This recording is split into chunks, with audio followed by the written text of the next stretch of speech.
September 2nd, 1944. 5 years. 5 years ago, on September 1st, Germany invaded Poland. That escalated into war among the European powers, which brought in their colonies and dominions, and that war joined with Germany's ally Japan's war on China, and it is a world war. A global cataclysm of destruction, deaths in the millions, the tens of millions, genocides, of festering miasma of inhumanity. This is World War II. Last week, the war in Europe changed dramatically when Romania gave up the fight against the Soviets and declared war on Germany. The Red Army now basically has no one opposing it on its march towards the Balkans. Allied attacks across the Seine continue the 27th, and the U.S. Third Army on the right advances the farthest, taking Chateau Thierry on the Marne. On the 28th, U.S. First Army crosses the Marne at Meaux.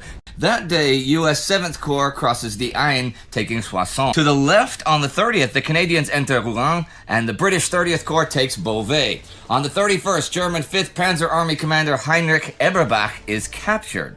On September 1st, the Canadians take Dieppe, which is fitting.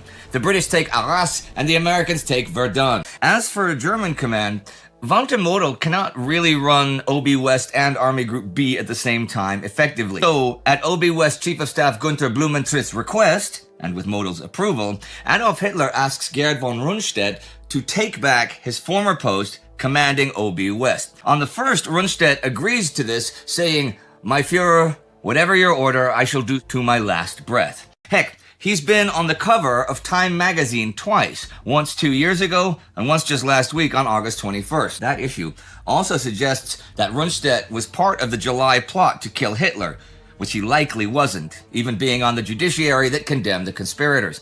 But Hitler wants to now use him as a figurehead and keep most actual control in Model's hands. Just weeks ago, he was himself implicated in the plot and lost his post, but Hitler did not think him guilty. A pretty heavy debate, and a pretty caustic one, in Allied command about how to best exploit the German collapse in France. Eisenhower believes in a broad front advance, with all the Allied armies having an approximately equal share of the supplies and other support. The alternative is for the majority of resources, especially in logistical support, to be placed behind a portion of the Allied force, and for this group to push forward at speed and, it is hoped, quickly cross the Rhine and win the war. He proposes a thrust by a force of about 20 divisions, drawn from both his and Bradley's armies, which should aim to cross Belgium and encircle the Ruhr. Monty, Bernard Montgomery, is even willing to work under Omar Bradley for this, though of course he'd prefer to have command.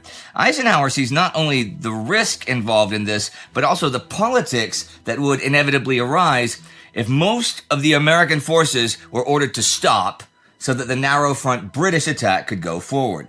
By the 30th, the majority of the German units that have been heading north the past 2 weeks have crossed the Drôme near Livron. On the 27th, British 8th Army Commander Oliver Leese sends a message to all ranks that the attack to Rimini is the last lap, and that victory in these coming battles is the beginning of the end for the Germans in Italy. This message is intercepted by Kesselring's gang, but it isn't until the 28th that he realizes that the Rimini attack is a main attack. The 29th, the Allied advance reaches the Foglia River. The 30th, the Polish Corps is fighting at Pesaro. And that day, over in the west, Mark Clark's 5th Army advances in places where the Germans have pulled back from the Arno. The German noose around the insurgents in Warsaw's Old Town has tightened to the point of imminent defeat for those inside, and the city is now a city of ruins. On the 28th, London and Washington learn that as the Soviet Red Army makes advances in Poland, leaders of the Polish Home Army are being arrested. This makes Adolf Hitler furious, and he sends in like 20,000 men to Slovakia, who arrived the 29th from Moravia, and that day, the Slovak national uprising begins, as the Germans fight the partisans at several towns. See, on the 29th, Slovak Corps Deputy Commander William Talski says at a war council that they have to make contact with Soviet command. But then, without telling anyone, makes arrangements and flight plans to do so. Then, on the 31st, 12 officers and 54 soldiers fly over to the Soviets. On the 1st, Talski tells Konya that if his men advance to the southwest, then the 2 Slovak divisions of the Corps will fight towards Krosno and link up with them. In Yugoslavia on the 1st, Josip Broz Tito's gang and the RAF launched Operation Rat Week, which you can learn more about on War Against Humanity. This is a week-long attack on the road and rail system in Yugoslavia to prevent the evacuation, or at least hinder it, of German troops from Greece and the Balkans. In Romania, 70,000 or so German troops have broken through across the river Prut, and they want to make their way to Hungary. They are causing serious trouble in 2nd Ukrainian Front Commander Rodion Malinovsky's rear, hitting 52nd Army pretty hard. 25,000 or so managed to break out of the tactical encirclement, but they're still strategically surrounded further out. By the end of this week, German command has given up 6th Army for lost. In the last 2 weeks here, the Soviets have taken 98,000 prisoners and killed 100,000 or so of the enemy.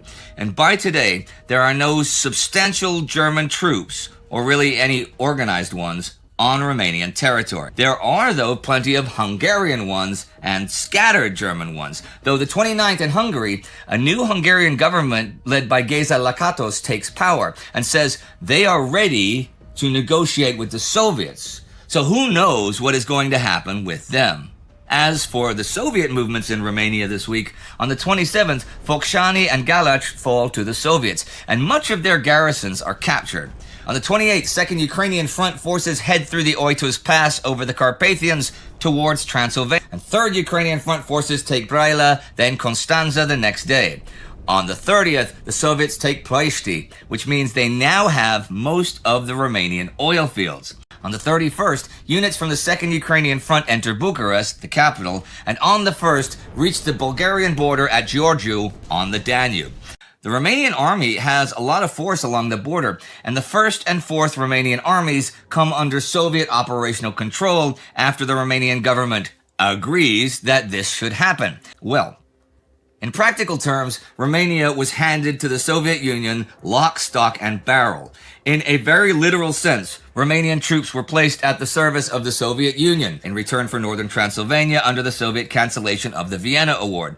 And Romanian indemnities payable to the Soviet Union were fixed at $300 million spread over 6 years in addition to occupation costs.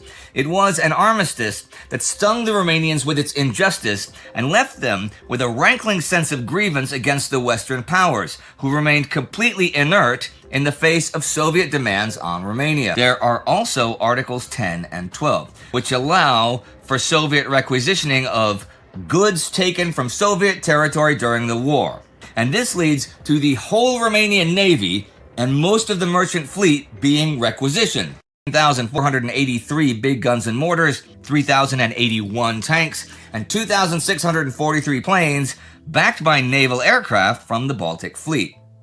The battle for Hanyang, which ended several weeks ago, delayed Japanese plans to invade Guangxi by a month or maybe even more. Chinese nationalist commander Chiang Kai-shek has sent the American-equipped 93rd Army to fight this. So Chiang should evacuate the 1,000,000 bullets, 16,000 grenades, and 16,000 bags of rice to Guilin, where Zhang says he can hold out for 4 or 5 months with all the caves and the rocks all over.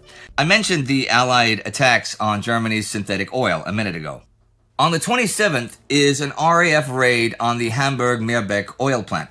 2 days later, 175 British bombers fly all the way across northern Germany to bomb Königsberg in East Prussia. 10 more by fighters over land, 65 by AA guns in Britain, and just 9 reach the outskirts of London. The 30th, the Allies turn over the civil government of France to the Free French. The 31st, the Americans finally finish the capture of Numfor Island. They have lost 63 of their own men killed, for 1,730 Japanese dead. And the week ends. Well, the 5th year of the war ends. With uprisings in Warsaw and Slovakia, sabotage in Yugoslavia, confusion in Romania, worry in Bulgaria, advances in France and Italy, and where to defend in China, and Gerd von Rundstedt getting his old job back. There is a bio article on him in that issue, which wonders if he participated in the July 20th plot to kill Hitler. Did Rundstedt send Field Marshal von Witzleben, Colonel General Erich Hüppner, Major General Helmut Stief, Count York von Wartenberg, and others to the gallows because he had no choice?